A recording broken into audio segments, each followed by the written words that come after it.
Siapa yang tak suka dengan dongeng? Pasti setiap orang pernah mendengar dongeng suatu cerita.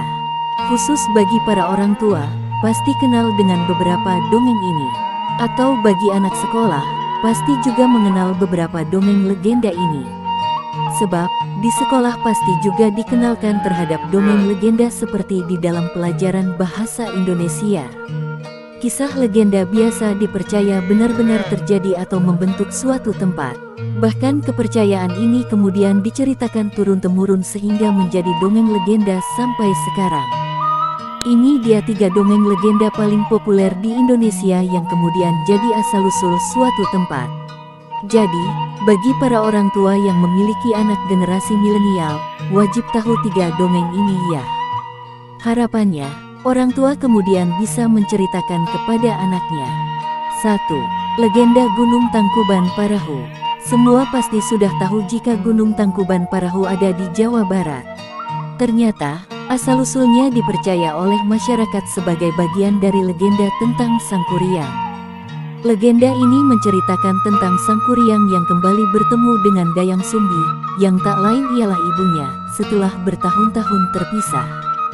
Sang Kuryang kemudian ingin menikah dengan Dayang Sumbi karena ia tidak tahu bahwa itu adalah ibunya. Namun sebaliknya, Dayang Sumbi justru mengetahui bahwa Sang Kuryang adalah anaknya dan menolak pernikahan itu. Dayang Sumbi lalu meminta Sang Kuryang untuk membuat bendungan sungai dan perahu yang sangat besar sebelum matahari terbit. Sang Kuryang menyanggupi permintaan itu. Ia dibantu kekuatan ajaib untuk membuat bendungan sungai dan perahu. Diam-diam, Dayang Sumbi tahu dan meminta tolong warga desa untuk membuat suasana seperti saat matahari sudah terbit. Karena gagal, Sang Kuryang kecewa. Ia lalu menjebolkan bendungan sungai itu. Sang Kuryang juga menendang perahu besar itu hingga terbalik. Perahu itu terapung-apung karena banjir dan akhirnya menjadi Gunung Tangkuban Parahu. 2. Legenda Danau Toba. Danau Toba di Sumatera Utara ini ternyata juga jadi dongeng legenda. Ternyata Danau Toba mengisahkan tentang seorang petani yang bertemu dengan seekor ikan. Tak disangka, ikan ini ternyata merupakan seorang putri cantik yang dikutuk karena melanggar aturan kerajaan. Petani dan putri itu lalu menikah. Namun, sang putri meminta si petani berjanji untuk tidak menceritakan kepada siapapun kalau ia dulunya merupakan seekor ikan. Tidak lama kemudian, mereka memiliki seorang anak laki-laki. Namun ajaibnya, anak laki-laki mereka tidak pernah merasa kenyang. Ia selalu merasa lapar. Suatu hari, anak laki-laki itu diminta ibunya untuk mengantarkan makanan kepada ayahnya. Namun, ia malah tidak mengantarkan makanan itu. Ia justru memakannya dan tertidur di rumahnya. Ayahnya yang sudah lama menunggu akhirnya pulang ke rumah karena lapar. Saat melihat anaknya yang tertidur, marahlah si petani itu dan mengatakan bahwa anak itu adalah anak ikan. Petani itu menyadari kesalahannya, tapi sudah terlambat. Tiba-tiba saja, anak dan istrinya hilang. Di tempat ia berdiri, keluarlah air yang sangat deras.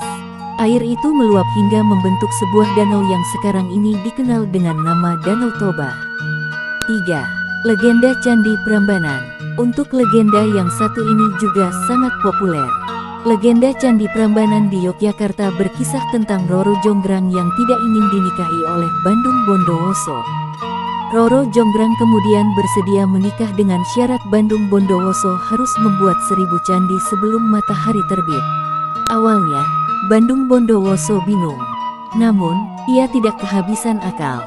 Bandung Bondowoso dibantu kekuatan ajaib untuk membuat 1000 candi. Roro Jonggrang yang mengetahui hal itu segera meminta tolong warga kerajaan, karena dia tidak mau menikah dengan Bandung Bondowoso. Ia juga punya akal dengan meminta para dayang membakar banyak jerami dan menumbuk lesung supaya seolah-olah matahari sudah terbit dan keramaian sudah terjadi. Karena sudah pagi, kekuatan ajaib yakni bantuan dari luar itu menghilang. Setelah itu, Bandung Bondowoso menghitung dan ternyata candinya hanya ada 999 buah. Artinya Bandung Bondowoso tidak bisa menikahi Roro Jonggrang. Betapa marahnya Bandung Bondowoso mengetahui hal itu. Ia lalu mengubah Roro Jonggrang menjadi batu untuk melengkapi candinya yang kurang sebuah dengan kekuatannya sendiri. Demikianlah 3 dongeng yang sampai sekarang masih populer. Jadi kita sebagai generasi penerus harus tahu sedikit banyaknya sejarah di Indonesia, agar tidak terjadinya minim pengetahuan tentang sejarah di Indonesia. Akhiru kalam, wabillahi taufiq wal hidayah. Wassalamualaikum warahmatullahi wabarakatuh.